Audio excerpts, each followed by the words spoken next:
विरोध किया, तो जो भी किया सर ने बताया ही, उसके बाद आगे बढ़ेंगे। ओके, बिल्कुल नेक्स्ट सर। क्वेश्चन। मेरा भी एक क्वेश्चन है। मेरा सेकंड जो है पोस्ट प्रेफरेंस वो सब रजिस्ट्रार है, तो उसको क्या प्रेफरेंस, वो उसको कैसे डिफेंस करना है, क्या उसको बताना है हमको? मैम, हाँ, सब रजिस्ट्रार फर्स्ट प्रेफरेंस क्या है आपका? बीएस, बिहार प्रशासनिक, बिहार एडमिनिस्ट्रेटिव सर्विसेज, और सेकंड है बिहार रजिस्ट्रार सर्विस, और थर्ड है बिहार एजुकेशन सर्विस। तो इसमें बहुत ज़्यादा वेरिएशन तो नहीं है, तीनों तो सेम लेवल का है ना? हाँ, तो मैम वो क्या नाम है, वो बिहार आपका रजिस्ट्रार आपका निगेटिव फर्स्ट क्या इम्पैक्ट। है? फर्स्ट क्या बीएस है? जी जी सर। बीएस है, और फिर हाँ, तो उसमें आप बता सकते हैं ना कि आपको इसमें इंटरेस्ट है। सब रजिस्ट्रार में हमको आपका सब्जेक्ट कौन सा है वैसे? साइकोलॉजी है मैम। अच्छा, और ये ऑनर्स है, ये आपका साइकोलॉजी? ऑप्शनल भी है, ऑनर्स भी है, ऑप्शनल है? ऑप्शनल। हाँ, दोनों अच्छा, साइकोलॉजी है मैम। और तो वो लोग परसों इसमें मेरा है। डिफेंस, अच्छा परसों है, तो इसमें देखिए डिफेंस करने का कोई बात ही नहीं आएगा। वहाँ रहता है ना, पुलिसिंग सेवा में रहता है आपका, जैसे डीएसपी वगैरह का रहता है, अगर हाइट रहता, अगर वहाँ पे आप नहीं देते तो हो सकता है कि पूछा जाता। इसमें कोई बहुत बड़ा इशू नहीं है, बहुत ज़्यादा नहीं बन पाएगा इससे। देखिए इसमें मैं ऐड कर देता हूँ। और एक तो आपका अगर बीएस पे पहले चलेगा, मान ली पूछेंगे कि आपसे पोस्ट प्रेफरेंस क्या है, तो आप बताएंगे ही बीएस है और बिहार एजुकेशन सर्विस है। तो बीएस में तो बहुत सारा स्कोप है कि डाइवर्स एरियाज है, हेल्थ है, एजुकेशन है, हम्म। एम्प्लॉयमेंट है। तो इसके अलावा जैसे कि अगर बिहार एजुकेशन सर्विस की बात होगी, तो उसमें आप ये ध्यान रखिएगा कि रजिस्ट्रेशन को लेकर के अगर जितना बेहतर तरीके से अगर रजिस्ट्रेशन होगा, उतना बेहतर रेवेन्यू आएगा, पहला नंबर तो स्टेट गवर्नमेंट को। दूसरा, जो लैंड डिस्प्यूट की मामला होती है, जितना बेहतर तरीके से रजिस्ट्रेशन अगर अच्छे तरीके से होता है, उसमें अगर राजस्व विभाग और निबंधन विभाग का दोनों का आपस में इंटीग्रेशन हो जाता है, तो सारे मामला लगभग 70% मामला, क्योंकि लैंड डिस्प्यूट से बहुत सारा आपराधिक मामला वहाँ जुड़ा पे हो थोड़ा जाता है। सा इंटरेस्ट का मामला दिखाना पड़ेगा कि हाँ, हमको है थोड़ा सा इसमें, इस टाइप के मामले में इंटरेस्ट है। तो मैं कह सकती हूँ कि बहुत सारे टाइटल सूट के मामले आते रहते हैं, मनी सूट के मामले आते हैं जो कि लैंड डिस्प्यूट से संबंधित है। जैसे तो इस देखिए, अगर टाइटल सूट का बात चलेगा ना यहाँ पे, तो हो हम्म, सकता है कि आप जैसे पूछे कि टाइटल सूट का है, तो पूछ देंगे कि आखिर ये टाइटल सूट है क्या? तो इस तरीके का अगर आप क्वेश्चन देने के लिए है, आंसर देने के लिए रेडी है, तो थोड़ा-सा उसको ब्रीफ में नहीं, समझ उतना नहीं लीजिएगा। बोलना। देखिए, आप सिंपल बताएंगे कि बिहार रजिस्ट्रेशन सर्विस क्या करता है, जमीन का निबंधन करता है। जमीन के निबंधन के अलावा वो क्या करती है? विवाह का निबंधन करती है। विवाह का निबंधन है, डाइवोर्स है, एडॉप्शन है, स्पेशल मैरिज ऑफिसर भी होता है। हुँ। तो जितने प्रकार का निबंधन अगर बेहतर तरीके से रजिस्ट्रेशन हो रहा है, तो सरकार को एक अच्छे मात्रा में रेवेन्यू आ रहा है। दूसरा, जब किसी चीज़ का निबंधन होता है, चाहे वो शादी का हो, चाहे वो डाइवोर्स का हो, चाहे एडॉप्शन का हो, तो जब निबंधन होती है चीज़ें, तो वो एक सिस्टमैटिक वे में सरकार के पास डेटा रहेगी। और इसमें हमने उसी में ऐड करने बोला कि अगर इस चीज़ को राजस्व विभाग से इंटीग्रेट कर देने पे और चीज़ें बेहतर हो जाएगी। बेहतर इन द सेंस ये होगा कि किसी ज़मीन का उसमें पूछ सकते हैं कि कैसे बेहतर हो जाएगा, तब वो आप बताएँगे कि सर इसमें राजस्व विभाग का अगर इंटीग्रेट करने पे ये होगा कि किसी भी ज़मीन का हम लोग तब म्यूटेशन ये तब रजिस्ट्रेशन करें जब वो ज़मीन क्लियर हो कि वो किसका है, विक्रेता कौन है, क्रेता कौन है। अन्यथा आप मेन बात कहाँ पे रखेंगे आप? रेवेन्यू जनरेशन की बात करेंगे। रेवेन्यू जनरेशन और निबंधन पे बात रखेंगे। किसी चीज़ का निबंधन कितना महत्वपूर्ण होता है। निबंधन होने से क्या होगा कि सारी चीज़ें ऑटोमेटिकली स्मूथ हो जाती है। जैसे कैसे कि सबके पास आधार कार्ड है, वो आसान है ना ट्रैक करना चीज़ों को अच्छे से। तो इस तरह से यहाँ पे भी बोल सकते हैं निबंधन वाली बात में। जैसे जैसे मतलब मुझे एक मॉक में बोला गया था, इसका तो मेन पर्पस होता है घूस कमाना, पैसा ये करना, ईमानदारी पे शक उठता है, ये सब। तो फिर उसमें क्या कि आपका भी मोटो यही रहा होगा, इसलिए आई हूँ। तो फिर नहीं, तो उसमें इसमें क्या? आप एक बताएँगे, सॉरी सर, जहाँ तक मैं मानती हूँ कि ये अपना एक बहुत महत्वपूर्ण सेवा है। और राज्य सरकार के लिए रेवेन्यू जनरेशन के लिए बहुत महत्वपूर्ण है कि निबंधन हो। अभी कौन-कौन से क्षेत्र वो बताइएगा, विवाह है, जो कि और किस उसमें तो हाँ, इसमें भी तो सर लोग कल्याणकारी काम कर रहे हैं। अगर आप समय पे बिल्कुल। किसी का काम कर रहे हैं, जनता से जुड़ रहे हैं वहाँ पे, तो वहाँ पे हाँ, भी तो आप एक कनेक्ट होकर के जनता के साथ आप अपने यहाँ पे आके महत्वपूर्ण भूमिका निभा ही रहे हैं। जैसे विवाह हो गया आपको बस जो सर बता रहे रिसेंट हैं। रिसेंटली एक वहाँ नया ऐड हुआ है, तो हाँ, उसको भी देख कीजिएगा कि जो बुजुर्ग लोग हैं, उसका घर बैठे रजिस्ट्रेशन होगा। रिसेंटली न्यूज़ है। निबंधन ये जो विभाग का ही न्यूज़ है, हाँ, कि घर बैठे ही बुजुर्ग लोगों का रजिस्ट्री के लिए निबंधन विभाग से ऑफिसर जाएँगे, कर्मी जाएँगे, 80 प्लस जो जितने भी बुजुर्ग हैं, तो ये भी इनिशिएटिव आप ऐड कर सकते हैं। इसमें भी टाइम दिया गया है कि आप टाइम सेट कर सकते हैं कि इस तारीख को हम रजिस्ट्री कराना चाहते हैं, उस तारीख को आपका स्लॉट आपके लिए ओपन रहेगा। आप वहाँ पे जाएँगे, आपका तो ये सब तो बेनिफिट है ना, बताइए ये सब निबंधन विभाग का इनिशिएटिव है। और सर ये वो घूस वगैरह का बात आता है तब क्या बोले वहाँ पे नहीं, से? नहीं, इसमें आप सॉरी सर, मैं मानती हूँ कि जहाँ तक ये बात सॉरी सर का निकलना है इसमें। जहाँ तक अच्छा मुझे ठीक। लगता है कि सर ये बहुत महत्वपूर्ण विभाग है और स्पेशली राजस्व कलेक्शन के लिए बहुत महत्वपूर्ण है। इसके अलावा जो अन्य कल्याणकारी कार्य हैं, चाहे वो विवाह का निबंधन हो या मैरिज का निबंधन, ये एडॉप्शन का हो, डाइवोर्स का हो, जो बहुत महत्वपूर्ण हो जाता है ओके इस ओके, एप्लीकेशन में। Thank you sir. Good evening sir. Good evening, sir बताइए Pramit. Happy Eid sir. Sir हुँ। वो मेरा एक प्रॉब्लम था सर कि जैसे मैं 10 तारीख को इंटरव्यू अभी टाइम है सर, लेकिन अगर उन्होंने मतलब पूछा कि गैप में क्या कर रहे, तो जैसे मेरा 69th में कुछ मार्क्स ले रह गया, तो उसे बताना चाहिए या नहीं चाहिए सर? बिल्कुल बताना है, क्यों नहीं बताएँगे? बिल्कुल बताएँगे कि कि मतलब मुझे मुझे आंशिक सफलताएँ मिल रही थी सर हाँ, और रि रिसेंटली लास्ट 69 बीपीएससी में भी सर मेरा फाइनल मेरिट 2 मार्क्स से नहीं हुआ सर, अनफॉर्चुनेटली, परंतु फिर भी मैं यहाँ हूँ सर, हल्का स्माइल के साथ बताना है। इसमें क्या है, क्यों नहीं बताएँगे? हाँ सर। सर इस बीच में हुँ। मैंने एक डिग्री मैंने आपको बताया था सर, पीजीडीसी वाला, मतलब उस समय रनिंग था, इस बार नहीं, कंप्लीट उसका हो गया। ज़िक्र मत कीजिए, डिग्री का मत ज़िक्र कीजिए, पीजीडीसीए का। सर आप उससे नॉलेज है तो करने में कोई दिक्कत है सर? मतलब नॉलेज है, उससे बेहतर होगा कि आप 69 को एम्फसाइज़ कीजिए, बेहतर तरीके से वहाँ वो रखिए, वो ज़्यादा अच्छा है। क्योंकि 69 सर, हाँ, कुछ उसका अलग एडवांटेज हो जा मिलेगा रहा है। सर उसका? वो फ़ील्ड हाँ, बिल्कुल मिलेगा, वो फ़ील्ड अलग हो जा रहा है ना पीजीडीसीए वाला। यस सर, हुँ, इलेक्ट्रिकल इंजीनियरिंग हुँ। से फिर कंप्यूटर में जा रहा है। कंप्यूटर में जा रहा है, उसमें भी वो क्यों क किए हैं, तो फिर टीचर के लिए किए हैं, तो वो हाँ, फिर बेकार यस हो सर, जाएगा, है ना? उससे अच्छा है कि इधर रखिए। कंस्ट्रेंट फोकस में। Yes sir. हाँ, वही 69 का नहीं, बताइए। यस सर, हुँ। मैंने मॉक दिया तो वो बोले नहीं मार्क्स मत बताओ, लेकिन कहीं-कहीं बोल रहे बताने में ज़्यादा बेनिफिट है क्योंकि काफ़ी क्लोज़ आ रखे हो। तो तो वही तो इसलिए बता रहा हूँ, बताना ही है, बिल्कुल बताना है, क्यों नहीं बताएँगे?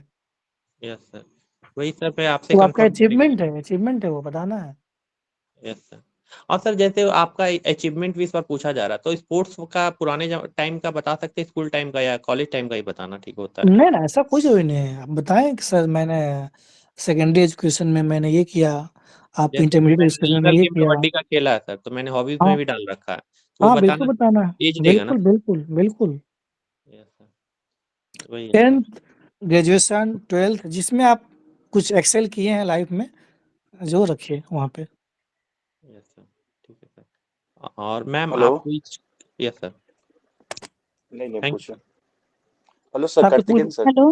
हाँ, क्या? बताइए। सर, वो सर जो अभी डीसीएलआर और एसडीआरओ वाला था, वो सर उसका कार्य का विभाजन जो भी था वो वाला समझ नहीं आया था। प्रॉब्लम न्यूज़पेपर में पढ़े बट क्लियर नहीं हुआ अच्छे से वो। देखिए, डीसीएलआर और एसडीआरओ का इसमें ये समस्या है कि एक तो डीसीएलआर जो है deputy collector of land reforms, ये पद पहले से सृजित किया हुआ है और जो सब डिविजनल रेवेन्यू ऑफिसर बनेंगे। जिस प्रकार से अनुमंडल पे एक तो एसडीएम होते हैं, सब डिविजनल मजिस्ट्रेट, उसके अलावा अन्य विभाग के पदाधिकारी होते हैं, जैसे आपका अनुमंडल कल्याण पदाधिकारी, अनुमंडल कृषि पदाधिकारी, उसी प्रकार से एक अनुमंडल राजस्व पदाधिकारी होंगे। जैसे अनुमंडल क कल्याण पदाधिकारी, कृषि पदाधिकारी, तो उस तरह से एसआरओ का भी पद क्रिएट किया जा रहा है। दूसरा डीसीएलआर का पद अभी जो वर्तमान में चल रहा है कि राजस्व सेवा के जो अधिकारी हैं, वो ये डिमांड कर रहे हैं कि हमने 10 साल तक हम उस सेवा में रहे हैं और मेरे पास अनुभव है, तो वो पद मुझे दिया जाए। ये माँग हो रही है। सरकार का स्टैंड है कि वो बीएस का तो इसलिए मामला भी चल रहा था, लेकिन फिलहाल अभी यही सरकार का है कि डीसीएलआर पद वर्तमान में जो डिसीजन हुआ है कि जो राज्य सेवा से अधिकारी आएँगे उन्हीं को मिलेगा, तभी हड़ताल को अभी स्टैंड आउट किया गया है। तो आप ये समझ लीजिए कि एसडीएम तो एक ओवरऑल हो गए, लॉ एंड ऑर्डर पूरे एडमिनिस्ट्रेशन के चार्ज में, जिस तरीके से डिस्ट्रिक्ट में डीएम होते हैं। बाकी अन्य विभाग के पदाधिकारी हैं, तो डीसीएलआर तो रहेंगे ही, साथ-साथ एक अनुमंडल राजस्व अधिकारी, एसआरओ का पद क्रिएट किया गया है। सर काम का बँटवारा कैसे-कैसे हुआ था वो दोनों में? काम का बँटवारा अभी क्लियर नहीं किया गया है, उसका रूल्स नियमावली संकल्प आता है तब होता है। अभी एक पद सृजन का बात की गई है, अभी फ़िलहाल सारा कार्य डीसीएलआर देखेंगे, जब नियमावली आएगी, संकल्प आएगी कि एसआरओ का क्या कार्य रहेगा तब। मेन अभी सर उसको बताया गया है कि भूमि सुधार के जो भी काम हो रहे हैं, हाँ। उसको मॉनिटरिंग करना है। काम हुँ। स्पेसिफिक अभी बाँटा नहीं गया है उसको। हाँ। हुँ। Thank you hello, sir. Good evening sir. Good evening sir. Good evening बताइए। हाँ सर, मेरा एक डाउट था सर कि जैसे सर मैं अभी प्रेजेंटली डीआरडीओ में सर काम कर रही हूँ, तो हुँ। वो सर मेरे से पूछ सकते हैं कि आप इतने बेटर ऑर्गेनाइजेशन में हैं तो आप क्यों रिजाइन करना चाहते हैं? तो मैं अगर आंसर के तौर पे सर दूंगी कि सर मुझे वहाँ पे पब्लिक इंटरेक्शन करने का मौका नहीं मिल पाता है सर, जो मुझे बीपीएससी में मिलेगा सर। क्या ये जवाब मैं दे सकती हूँ सर? हाँ, ये जवाब आपका वन ऑफ द एक आंसर हुआ, 2-3 आंसर रखना है। पॉइंट 2-3 होना चाहिए। एक तो ओके आप सर। बता रहे हैं कि पब्लिक इंटरैक्शन जिसमें हम लोग जो समाज के सबसे अंतिम तबके हैं उसके लिए कुछ एक छोटा-मोटा कंट्रीब्यूशन निभा सकते हैं। दूसरा आप बताएँ कि अपने राज्य में आकर के सेवा करने का मौका मिलेगा, ये भी आप बता सकती है। तीसरा आप बता सकती है कि डीआरडीओ में सर जो हमने टेक्निकल चीज़ें जो सीखी है, एफिशिएंसी या टाइम जो भी है, उस चीज़ को सर हम एक प्रशासन में भी ला सकते हैं कि और बेहतर कैसे एफिशिएंट और इफेक्टिव एडमिनिस्ट्रेशन किया जा सके। उसमें कुछ एग्ज़ाम्पल आप रख लीजिएगा। ऐसे ओके सर। रखना है, तो 3 पॉइंट ओके। रखना है, कुछ 1 पॉइंट नहीं, तो 3 पॉइंट। हुँ, यस सर। और सर हुँ। अगर वो मेरे से ऐसे पूछते हैं कि आप सेंट्रल लेवल पे जॉब कर रहे हैं, सबकी ऐसी चाहत होती है सेंटर में वर्क करने का और आप स्टेट में आना चाह रहे हैं। तो इसमें हल्का-सा स्माइल सॉरी सर, जहाँ तक मुझे लगता है कि अपने घर में रह कर के अपने घर के लोगों के लिए सेवा करना, वो ज़्यादा मुझे लगता है अच्छा रहेगा सर। स्माइल दे के ओ- निकल लेना है। Okay sir, okay okay. Okay, thank you hello, sir. Good evening good sir. Evening sir. Good evening sir. Good evening, sir बताइए। मुझे एक डाउट था सर कि जो पीडीएस में सर जो नाम राशन कार्ड में नाम जुड़वाने का कार्य है सर, ये सप्लाई इंस्पेक्टर का काम है क्या सर? हाँ। तो सर अक्सर मैंने देखा सर किसी भी ये सिचुएशन रिएक्शन टेस्ट में जो क्वेश्चन आता है कि कोई व्यक्ति आ रहा है आपके पास उस भूखा वगैरह है, तो उसमें सर कहीं भी ये जिक्र नहीं करते, बोलते हैं कि मैं राशन कार्ड बनवाने का प्रयास करूंगा, कभी जिक्र नहीं आता सर कि सप्लाई इंस्पेक्टर से समन्वय स्थापित करूंगा कि क्या समस्याएं हैं, तो ये करना जानकारी उचित रहेगी, है? जानकारी जिसको रहेगी वही ना बताएगा। जिसके पास जानकारी है, जैसे मान लीजिए कोई एसडीएम है, अब आपसे पूछा जाए कहा जाए कि आप अनुमंडल अधिकारी के रूप में पदस्थापित हैं और आपके यहाँ एक व्यक्ति आते हैं जिसको कि राशन कार्ड बनवाना है। तो आप बता सकते हैं कि सबसे पहले मैं अपने क्षेत्राधिकार के अंतर्गत जो सप्लाई इंस्पेक्टर हैं, आपूर्ति निरीक्षक हैं, मैं उनके पास भेजूँगा और उन्हें तत्कालीन रूप से मैं कहूँगा कि उसका निबंधन करें और उसका राशन कार्ड बनवाएँ। अगर उनसे संभव नहीं हो पाती है तो फिर मैं भी उसमें पर्सनल रुचि दिखाते हुए उसका कार्ड बनवाने का प्रयास करूँगा, बनवाऊँगा। आप रख सकते हैं। Okay sir. हाँ। एक्चुअली सर बहुत सारी योजनाएं जो चल रही है सर, हमें भी नहीं हुँ। पता होता कि उसका आवेदन कहाँ से होता है, आवेदन कहाँ करना है, तो हम इसके लोगों ने रिगार्डिंग सर जैसे क्लास मैंने लिया था, उसको आप देख जी सकते सर। हैं, उसमें सारा है। बाकी जितना अधिक पढ़िए उतना बेहतर है। अब सब चीज़ जाना तो संभव नहीं है, लेकिन कुछ-कुछ कीवर्ड्स यूज़ कर ले रहे हैं, तो बहुत अच्छा है। ओके। उसके लिए ज़्यादा लोड नहीं लेना है। हाँ, जो गवर्नमेंट की फ्लैगशिप स्कीम्स हैं, चाहे वो वीमेन का हो, चाइल्ड का हो, यूथ का हो, हेल्थ का हो या जी सर। ब्लॉक लेवल पे जो ग्रामीण विकास है, पंचायती राज है, तो जो महत्वपूर्ण फ्लैगशिप स्कीम है, उसको ध्यान रखिए। यस सर, जैसे सर इसी संबंधित सर एक मुझे डाउट था सर कि एक जो हाँ, बसेरा अभियान है सर, उससे अब उसको रैन किसी बसेरा को अभियान। लाभान्वित करवा यस सर हाँ, लाभान्वित करवाना है तो किससे संपर्क करना चाहिए सर ऑन ग्राउंड उसमें सर? राजस्व अधिकारी, अंचलाधिकारी मैम बताइए कुछ? इसमें अंचला अधिकारी से आपको करना पड़ता है। जैसे उसमें कर्मचारी के द्वारा एक पर्टिकुलर एरिया में चिन्हित करवाया जाता है कि किसके पास ज़मीन है रहने के लिए और ओके। नहीं है। और वो कर्मचारी उसको चिन्हित करते हैं, रिपोर्ट बना कर के देते हैं और फिर अंचला अधिकारी उनको बाँटते हैं, ज़मीन देते हैं कि आपको मतलब यहाँ पे बसाया जा रहा है और मतलब यही सारा प्रावधान है। ओके। उसमें बेसिकली जो सीओ हाँ, ही उसमें करते हैं। जिसके पास गैर भूमि जिसके पास ज़मीन नहीं है ना, हाँ, उसी के लिए यस। ये उसी ज़मीन दिया जाता है। को दिया जाता है ये। ओके मैम, मिनिमम उसमें 3 मैंने डिस थोड़ा-सा पढ़ा था कि अगर ज़मीन उपलब्ध नहीं है सरकारी ज़मीन, तो कुछ सहायता देने की बात थी। बताते हैं उसको में एक क्रय नीति आता है, ठीक है? क्रय ओके। नीति के तहत जितना ज़मीन देने का प्रावधान है, वो सरकारी खजाने से पैसा निकाल के सरकारी कोष से और उस व्यक्ति को ज़मीन सीओ के द्वारा खरीद करके दिया जाता है उसमें। Okay ma'am. Hmm. Thank you sir, thank you ma'am. Good evening sir. Sir आवाज़ आ रही है? आ रही है। सर एक क्वेश्चन, मतलब 2 क्वेश्चन थे गुड एग्ज़ैक्टली इवनिंग सर। हाँ, बताइए मेरी पहले आवाज़ आ रही अद्भुत है से सर? अद्भुत से हेलो। हम ले रहे हैं, हाँ, उसके बाद आप हाँ, बताइए अद्भुत। सर 2 क्वेश्चन था। सर एक क्वेश्चन ये है कि मतलब पीएचडी मेरा लॉ से चल रहा है, तो सर हुँ। एक चीज़ है कि मतलब अगर वो क्वेश्चन पूछते हैं कि आप प्रोफ़ेसरशिप में एकेडमिया में जाना चाहिए तो आप यहाँ पे आ रहे हैं, और फिर सर लॉ मेरा ऑप्शनल है, लॉ से ही हो रहा है, तो दूसरा क्वेश्चन ये भी बन सकता है कि आप बिहार जुडिशियल सर्विसेज़ में क्यों नहीं गए, आप इसमें क्यों आना चाहते हैं? तो इसमें काफ़ी दिन से मतलब थोड़ा दिक्कत आ रहा है, मतलब आंसर प्रिपेयर मतलब कर रहे हैं लेकिन हो नहीं पा रहा एग्ज़ैक्टली प्रिसाइज़। देखिए, थोड़ा एक हेल्प तो कर दीजिए। हाँ, मैं समझ गया। देखिए, एक तो प्रोफ़ेसर वाला जो आप एंगल बता रहे हैं कि एजुकेशन, तो आप ये ज़रूर बताएँगे कि आपका बीएस फर्स्ट प्रेफ़रेंस है, तो जी उसमें सर। आपको जहाँ पे सर मुझे सिर्फ़ अगर मैं एज़ अ प्रोफ़ेसर के रूप में काम करता हूँ, तो मुझे सिर्फ़ एक एजुकेशन में ही काम करने का मौका मिलेगा, और अगर हाँ। मैं प्रशासनिक सेवा जॉइन करता हूँ, तो मुझे बहुत सारे फ़ील्ड में कार्य करने का मौका मिलेगा। उसमें आप हुँ, बताइए हुँ। Health education वगैरह-वगैरह। और ठीक है। दूसरा क्या आपने पूछा सर कि अ बिहार जुडिशियल सर्विसेज़ में जाना हाँ, चाहिए तो आप जुडिशियल यहाँ पे आ सर्विस। रहे हैं। हाँ, तो जुडिशियल सर्विस में आप एग्ज़ाम दिए कि नहीं दिए कभी?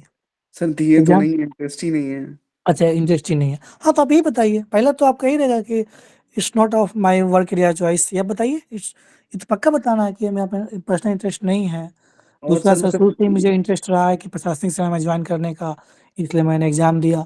और ये आप बता सकते हैं कि सर मैं लॉ पढ़ा हूँ तो उसका कुछ बेनिफिट पूछ सकते हैं, वो क्रॉस क्वेश्चन कर सकते हैं कि आप लॉ पढ़े हुँ, हैं, तो यहाँ पे कहाँ पे इस्तेमाल हो सकता है? सर, जैसे कि ये तो लॉ पढ़े हैं ना, तो हाँ, हाँ, हाँ, इनका लॉ मान लीजिए कि ये तो इनके लिए काफ़ी बेनिफिट वाला चीज़ है। जैसे हाँ, इनको पता रहेगा कि कानूनी चीज़ से किस बिल्कुल। इंसान को कितना बेनिफिट ये दे सकते हैं, किस हाँ। एरिया तक ये काम कर सकते हैं, तो ये तो बहुत बेहतर तरीक़ा से इम्प्लीमेंट कर सकते हैं किसी भी चीज़ को और लोगों तक, जनता तक पहुँचा सकते हैं। हुँ, हुँ, हुँ। तो मैम अगर जैसे एक क्वेश्चन सर दो इसका जुडिशियल सर्विसेज़ का आंसर मतलब हम खुद से प्रिपेयर कर रहे थे कि सर हाँ, हाँ। जब कॉन्फ्लिक्ट हो जाता है तब फिर जुडिशरी काम आता है, तो हाँ, हाँ। प्रिवेंशन इज़ बेटर दैन जो क्योर वाला कॉन्सेप्ट है कि ये प्रिवेंटिव मेडिसिन की तरह काम करता है, वो क्यूरेटिव मेडिसिन की तरह काम करता है। तो हुँ। जितना ज़्यादा अच्छा है कि कॉन्फ्लिक्ट हो ही ना, chaos हो ही ना, इससे अच्छा है कि प्रिवेंट ही कर दिया जाए। तो इसलिए मेरा इंटरेस्ट इसमें है, और उसमें इंसान का राइट्स काफ़ी समय तक को जस्टिस डिले हो जाता है, तो जस्टिस पहले देने का प्रयास करना चाहिए, इसलिए मेरा इंटरेस्ट इसमें है, तो इसलिए आना चाहते हैं। ये नहीं हो तो इस सकता है यहीं तक आंसर? रखिएगा, प्रिवेंशन इज़ देखिए, बेटर वो यहीं तक नहीं रखिएगा, कीजिएगा उसके कि हम वहाँ पे डिले हो जाता है, हाँ, वो मत फिर बोलिए। कोई मतलब नहीं है अच्छा, उसका। ओके, ठीक है मैम। अच्छा। हाँ। और दूसरा जो आप आउटराइट रिजेक्ट कर रहे थे कि लॉ में इंटरेस्ट ही नहीं है, उसको बोलने से जहाँ तक हो सके बच जाइए। क्योंकि बेवजह फिर वो जाएगा कि आपने ग्रेजुएशन किया है, इतना दिन तक पढ़ाई किया है, अपने रिसोर्स बर्बाद वो कर तो दिए सब हैं। व्यर्थ चला गया, वहाँ उसको चले जाएगा पॉजिटिव कि बताना सही रहेगा। हाँ, अच्छा, हुँ। ओके। जी मैम। आपने जितना आंसर दिया बस वहीं तक रखना है, उससे ज़्यादा नहीं जानना है कि मेरा इंटरेस्ट है सर मतलब इसमें, इसलिए मैं एडमिनिस्ट्रेशन में आना चाहता हूँ। और आंसर बहुत अच्छा पॉज़िटिव था है। कि मामला क्रिएट ही ना हो, जुडिशरी तक जाना ही ना पड़े। पहले ही हाँ, मैं हाँ। उसे सॉर्ट आउट करना चाहता हूँ सर। लॉ जी। से सर ज़्यादा क्वेश्चन इनसे पूछा जा सकता है। हाँ, लॉ से तो प्रश्न पूछे ही जाएँगे, तो वो तो अगर आपने पढ़ा हुँ। है तो वो तो आंसर कर ही लेंगे। जी, जी सर, पक्का, पक्का, पक्का, उस पे तो तैयार कर रहे हैं sir. Okay, thank you sir, आप thank you Delhi so much university sir. से क्या? एक स्टूडेंट था सर मॉक में, काफ़ी हाँ सर, अच्छा हम आंसर कर वही पा हैं, रहा था वही लॉ हैं में। सर, आप जो इंटरव्यू हाँ, दिए थे, एक बार मॉक दिए थे, हाँ, हम ही हैं सर। हाँ, तो लॉ में आप तो अच्छा आंसर कर लेते हैं, कोई दिक्कत नहीं है। जी sir, thank you sir, thank you sir. Thank you sir, sir, thank you ma'am. Okay, okay. Good evening sir. Good evening ma'am. Good हाँ, इवनिंग। पूजा का क्वेश्चन था कुछ? सर जी मैं सर, रिंकी मेरा की क्वेश्चन है। हाँ, उसके बाद रिंकी कर लेंगे। हाँ, पूजा बताइए। सर मेरा ये क्वेश्चन है कि मैंने वर्ष 2017 में ग्रेजुएशन जो मैथमेटिक्स से किया है, और मैं 2018 से मैं जॉब में हूँ पुलिस कांस्टेबल के रूप में, और सर मैंने ज्योग्राफी रखा है ऑप्शनल के रूप में।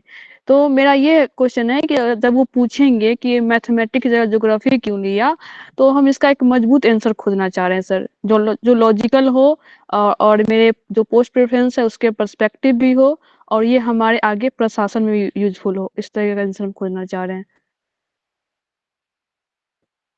देखिए ज्योग्राफी से आप मैथ में कन्वर्ट हुए हैं ना, तो एक तो पहला बात है कि मैथ मैथमेटिक्स से सर ज्योग्राफी में अच्छा आए मैथ हैं। से ज्योग्राफी, हाँ तो यस मैथमेटिक्स सर। और ज्योग्राफी दोनों एक साइंटिफिक सब्जेक्ट है, पहला नंबर। दूसरा, जब आप प्रीलिम्स का और मेंस में ओवरलैपिंग है सब्जेक्ट का, ये आप बता सकते हैं कि ज्योग्राफी सर प्रीलिम्स में भी साथ साथ मेंस में भी एक ठीक ठाक मार्जिन रखता है था, इसलिए मैंने जब सिलेबस देखा तो मुझे लगा कि इसे लेना चाहिए, और साथ साथ ऑप्शनल तो आपका हो ही गया।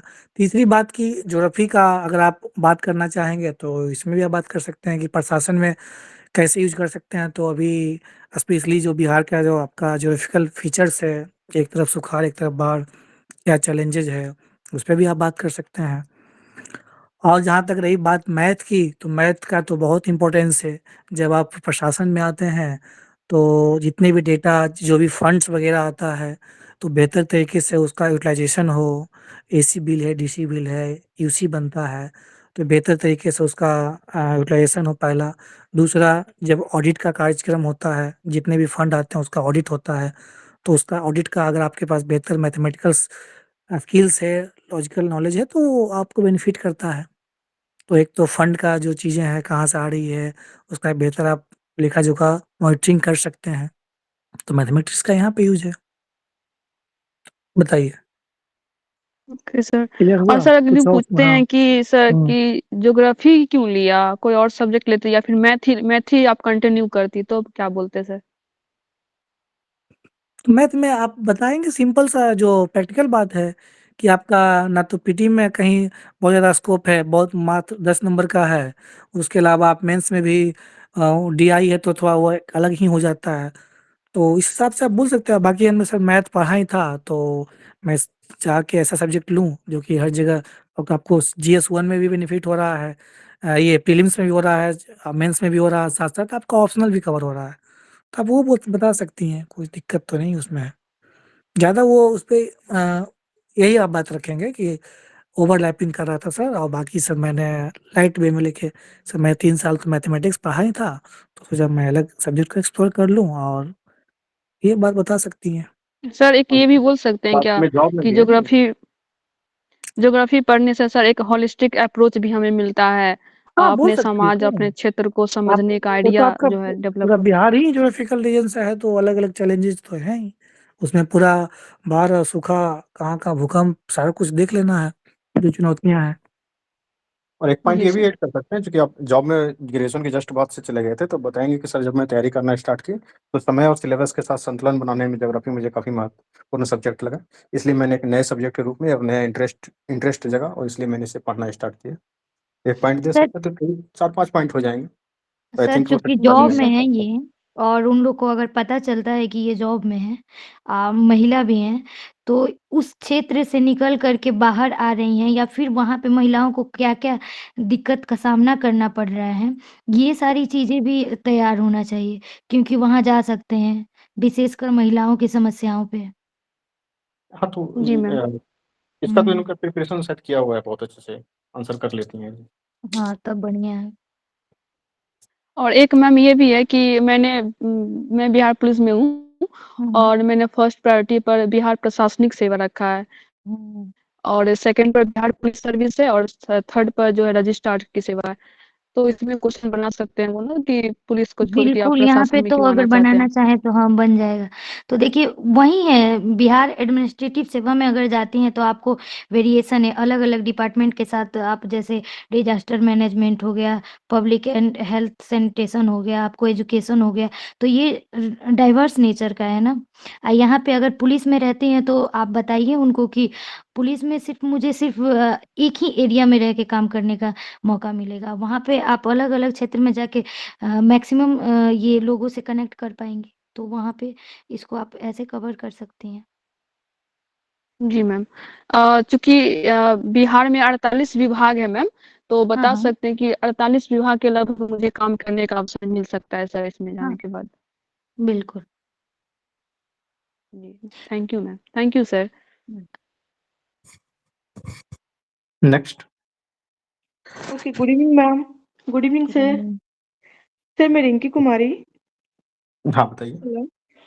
सर मेरा कैसा है सर कि मैं 12th के बाद ही रेलवे ज्वाइन कर लिए थे और मैं करीब 7 साल लगभग हो जाएगा मुझे कुछ दिनों में रेलवे में काम करते हुए। अभी मैं सीनियर टीटी के हाँ, पद पे हूँ टीटी के सर। तौर पे जो कार्यरत हैं, आपने मॉक इंटरव्यू दिया था। Yes sir. उसका तो एप्लीकेशन तो और अच्छा हम है, और आप बोल ग्रेजुएशन भी अच्छा ले रही थी। नहीं सर, मैं अच्छा नहीं बोल रही थी और कॉन्फिडेंस लो था ऐसा। नहीं, हम लोगों ने उस दिन भी बात बताया था आपको मॉक इंटरव्यू के बाद, और मैम थे जब, तो आपको बोला गया था कि जब आप जितना भी बोल पा रही थी ना, आपको लग रहा था कि बहुत बेहतर नहीं था, लेकिन वो बेहतरीन था, इसमें कोई डाउट नहीं है, जितना भी आपने आंसर किया था।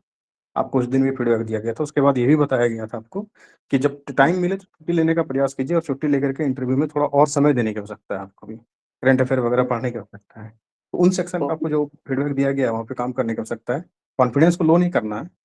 वो ओके आपने सर। जो आंसर किया है वो अच्छा आंसर था, वो खराब आंसर नहीं था। और ओके। कोई स्पेसिफिक और प्रश्न है तो पूछिए।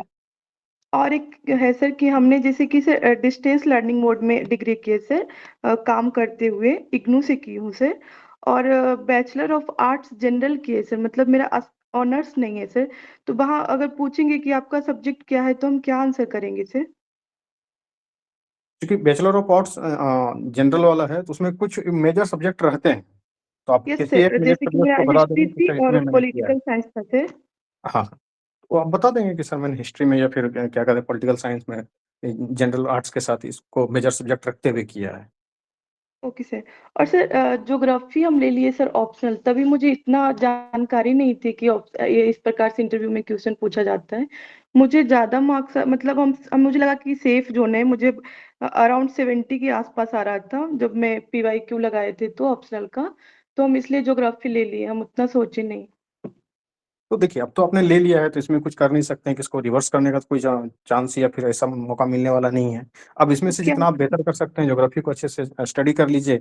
NCERT 11 okay. 12 है, या फिर कम से कम क्लास 10 तक की एनसीईआरटी, और 11 12 वाले भी एनसीईआरटी पढ़नी होगी। इतना भी अगर कर लेते हैं तो ठीक है। अगर टाइम नहीं मिल पा रहा है तो रिसेंट वाले बुक से पढ़ लेंगे, जो पीटी में आपने पढ़ा था उसको पढ़ लेंगे, और बिहार की ज्योग्राफी, स्पेशल ज्योग्राफी को थोड़ा सा पढ़ लेंगे, तो आई थिंक आंसर करने में आप कैपेबल हो जाएंगे। और ऐसा नहीं है कि अगर कोई ऑप्शनल है तो ऑप्शनल पे प्रश्न आएगा ही आएगा, भी तो बहुत डेप्थ में आएगा। ऐसी धारणा को मन में बना करके नहीं जाना है। और फिर एक जो क्वेश्चन वो पूछते हैं कि क्या आपने ग्रेजुएशन में हिस्ट्री और पॉलिटिकल साइंस पढ़े, तो आपको कमांड नहीं है क्या उस पे? आपको क्यों आप रख लिए ज्योग्राफी? क्या लगता है कि आप उससे पास नहीं कर पाते? तो उसका नहीं, क्या आंसर बिल्कुल सर, करेंगे मैंने सर? हिस्ट्री और पॉलिटिकल साइंस दोनों विषय पढ़ा, लेकिन उसके साथ-साथ मैंने ज्योग्राफी जब पढ़ा तो ये भी एक काफ़ी इंटरेस्टिंग विषय लगा, और साथ के साथ एक डाइवर्स विषय पढ़ने के रूप में मैंने इसे चूज़ किया, ताकि एक नया सब्जेक्ट पढ़ने को मिले, और ज्योग्राफी का जो कंट्रीब्यूशन है बीपीएससी के सिलेबस में भी बहुत ज़्यादा है। उसके तहत भी मैंने इसे एक नए सब्जेक्ट के रूप में इसे ऑप्ट किया है। Okay sir. और सर मेरा एक और डाउट है कि मैं साउथ वेस्टर्न रेलवे में हूँ सर, कर्नाटक में। तो पूछते, एक जगह पूछे कि आप क्यों कर्नाटक क्यों चूज किए? आपको चूज करने का ऑप्शन था ना? तो मैं बोली यस सर। तो आप क्यों कर्नाटक चूज किए, बिहार क्यों नहीं चूज किए, ऐसा करके पूछ रहे थे। तो वो तो बोर्ड जब आप फ़ील करते हैं उसके हिसाब से ना आपको जॉब मिलता है। ओके। उसमें अब ऑप्शन मैंने आपको किस ऑप्शन आपको कहाँ तरीके होता बताना से? है? उसमें ऑप्शन रहता है चूज़ करने का? चूज़ सर करने का यस तो सर, बोर्ड देता है ना, जब आप फॉर्म भरते चूज हो उसी करने टाइम का पे नहीं बोर्ड ऑप्शन सर, देता बोर्ड है रहती के है। कि आप थ्रू किस पोस्ट पे फॉर्म भर वैकेंसी रहे हैं। होती है तो चूज करने का वो ऑप्शन तो होता है वहाँ पर। वो तो बोर्ड का ना वैकेंसी आप भरते हैं, उस समय तो बोर्ड यस का ही सर। वैकेंसी होगा, नहीं जो आप मतलब भरे होंगे। रेलवे वो चूज करना रहता है सर, कि जैसे कि जब हम भरे थे तो रेलवे रिक्रूटमेंट बोर्ड बेंगलुरु थी वो। तो हाँ, उसी जोन में आपको मिलेगा सर, हाँ ना कि बिल्कुल, तो मैं बिहार वही में। बोल रहा हूँ कि आपने आरआरबी बेंगलुरु के लिए ही फॉर्म ही भरा ना? हाँ। वही तो हाँ, तो मैं भी आप कह क्यों रहा हूँ। दक्षिण भारत के लिए फॉर्म भरे ऐसा? अच्छा, उस समय के वैकेंसी के तो हिसाब से उसका सर क्या मुझे रीज़न? जो उचित लगा था मैंने किया। हाँ, उस समय मान लीजिए एक दूसरा चीज़ आप ये भी देख सकते हैं कि वैकेंसी आप ज़्यादा थी, आप इस तरह से ले जा सकते हैं। तो मुझे और लगा जॉब कि की यहाँ पे डिज़ायर होने थी। की संभावना ज़्यादा थी और मुझे जॉब सिक्योरिटी चाहिए थी उस समय फाइनेंशियल स्टेबिलिटी के लिए, दैट्स व्हाई मैं दोनों चीज़ों को देखते हुए एनालिसिस करते हुए मैंने ये चूज़ किया था। आप ये बता सकते हैं। जो सच्चाई है यही सच्चाई है। सर आप ये भी पूछिए। बोल हाँ, सकती हूँ सर कि मतलब क्या? उस टाइम मैं मतलब उस टाइम मुझे मतलब इंटरेस्ट था कि वो बिहार से बाहर जाके देखूं एक बार, क्योंकि अच्छा ठीक है, आप सुनते तो ये है भी ना ऐड कर साउथ सकते हैं। इंडिया के 2-3 बारे में। ऐसे 1-2 रीज़न नहीं, 2-3 रीज़न रखिए, क्या दिक्कत है? अच्छा है। ओके। और सर अ, जैसे कि सर मेरे पास अभी 1 महीने ही लीव है सर, और मेरा इंटरव्यू भी है सर, और मेंस का भी एग्जाम है सर 71st। तो हम क्या करें सर, मतलब इंटरव्यू के लिए ही पूरा अपना दूँ या फिर मेंस के लिए नहीं, भी मैं? अभी आप फुल फ्लेज्ड इंटरव्यू के लिए दीजिए। आपके पास ओके। लास्ट स्टेज ही बच रहा है, वो अभी उसमें 2 स्टेज है, इसलिए इंटरव्यू अच्छा। के लिए पर्याप्त समय दीजिए। बाद में जितना समय मिलेगा, जो आपने पढ़ा है, नोट्स बना हुआ है पहले से, उसको रिवीजन करना है, करंट अफेयर्स पढ़ना है आफ्टर इंटरव्यू। अभी फुल फ्लेज्ड आप इंटरव्यू पे समय दीजिए, उसमें कमी नहीं होनी चाहिए। और सर मेरा एएसओ मेंस भी है सर 27 फरवरी को, तो उसका क्या करें सर हम? फिर इसका इंटरव्यू कब है आपका बीपीएससी का? इंटरव्यू मेरा 3 अप्रैल को है सर। और मेंस कब है? ये एएसओ मेंस 27 फरवरी को है सर। थोड़ा बहुत पढ़िए, ज़्यादा लेकिन मत पढ़िए, मेन आप इंटरव्यू पे ध्यान दीजिए। जो आपने पहले पढ़ा है बस उसको रिवीजन करते रहिए, बाकी इंटरव्यू पे ओके। ध्यान दीजिए। तो हम वहाँ बोलेंगे ना सर कि हम जनरल मतलब बैचलर ऑफ आर्ट्स से जनरल किए हैं सर, तो हम लगभग सारे विषय को मतलब सामान्य सामान्य रूप से पढ़े हैं। स्पेसिफिक मुझे किसी सब्जेक्ट में भी इंटरेस्ट नहीं है, मतलब व्यक्तिगत रूप से भी नहीं है सर। मुझे सारे इंटरेस्ट सब्जेक्ट से नहीं, अच्छा सब नहीं लगता बोलना है। है, ये सब नहीं बताना है। बस बताना है कि मेरा बैचलर ऑफ आर्ट्स से हुआ है, जिसमें कि कोई ऑनर सब्जेक्ट नहीं रहा है सर, बस इतना ही। इंटरेस्ट वाला बात ही नहीं करना है, ओके ठीक है? सर। हुँ। Okay sir. हाँ, देखिए इंटरव्यू का वाइड स्कोप है ना, वो किसी भी सब्जेक्ट से पूछ सकते हैं। आपने जो किया है कोर्स, उसके बारे में ज़िक्र करना है, और इंटरेस्ट मुझे इसमें है, उसमें नहीं है, नहीं, सब में है। और सर जो हुँ। एक क्वेश्चन पूछ रहे थे कि आप इतना मतलब चैलेंजेस जॉब करते हुए कैसे टाइम मैनेज करते हैं, तो उसका क्या आंसर दें सर हम? अब कैसे मैनेज करते हैं? वही तो बताना है, फैक्चुअल क्या है बताइए? समय मैनेज कैसे तो मैं निकालते कर हैं? लेती हूँ हुँ। सर, मतलब हाँ, हमारा एक ही फोकस रहता है, मतलब ऑफ हाँ। करने के बाद फिर हम अपना काम करते हैं। हाँ, बिल्कुल, तो जब मैं अपने ऑफ़िस जॉब से जब फ्री होती हूँ, उसके बाद जो मेरा पढ़ाई करने का है, उसको मैं पढ़ाई करती हूँ, मैं डेली डिसिप्लिन रहती हूँ, मैं समय निकालती हूँ 5 घंटे, 6 घंटे। आप ये सारा बात बताइएगा, मेरा फिक्स गोल है, वीकली, मंथली, उसको मैं फुलफ़िल करने का प्रयास करती हूँ। इसलिए सर मैं आपके यहाँ सामने हूँ, बताना यही बात। ओके। और सर एक जो क्वेश्चन और वो है, जो कॉमन क्वेश्चन पूछते हैं कि आप सेंट्रल गवर्नमेंट का जॉब छोड़ के साउथ इंडिया में इतना अच्छा आपको अपॉर्चुनिटी है, मतलब नहीं, फिर नहीं, आप क्यों बिहार आना चाहते हैं, इसका इतने बेहतर पिछड़े आंसर यही इलाका? है कि आप अपने बिहार के लिए, बिहार में जो भी समस्याएँ हैं, और आप जिस क्षेत्र से आते हैं, तो उसके लोगों के, मैं अपने लोगों की सेवा कर पाऊँगी। चाहे वो हर अलग-अलग वहाँ पे आप रेलवे में सिर्फ़ एक रेलवे क्षेत्र का ही डेवलपमेंट कर रहे हैं। यहाँ पे आपको पब्लिक इंटरेक्शन होगा, अलग-अलग डायमेंशंस में आपको काम करने का मौका मिलेगा, अपने लोगों के बीच में काम करने का मौका मिलेगा। आप ये सब बताएँगे? ओके सर, मैं एक बार बोल रही थी ना, तो मैं बोलते बोलते उनको बोल दी कि सर हमारे जैसे कि बिहार सर मेरी मातृभूमि है, तो मुझे भावनात्मक रूप से लगाव भी है। तो बोलते हुँ। हैं तो फिर क्या इंडिया आपकी मातृभूमि नहीं है, ऐसा पूछे वो। नहीं तो यही शब्द का ही तो देखना है ना। सर बिहार मेरा अपना, बिहार जिस राज्य से मैं आती हूँ, वो राज्य सामाजिक, आर्थिक, राजनीतिक रूप से पिछड़ा हुआ है। अगर मैं एज़ एक प्रशासनिक अधिकारी मैं जॉइन करती हूँ, तो मैं उसके उत्थान करने में कुछ अपनी भूमिका निभा पाऊँगी। चाहे वो स्वास्थ्य का क्षेत्र हो, शिक्षा का क्षेत्र हो, एजुकेशन रोज़गार का क्षेत्र हो। आप ऐसे बोलेंगे ना। Okay sir, thank you okay, sir. Uday नमस्ते सर। जी पूछिए। नमस्ते। सर मेरा जो क्वेश्चन था वो पोस्ट प्रेफ़रेंस ही है। जैसे मैंने पहला प्रेफ़रेंस डाला है बीएएस और दूसरा मेरा रजिस्ट्रार का है। तो सर बीएस में तो बोल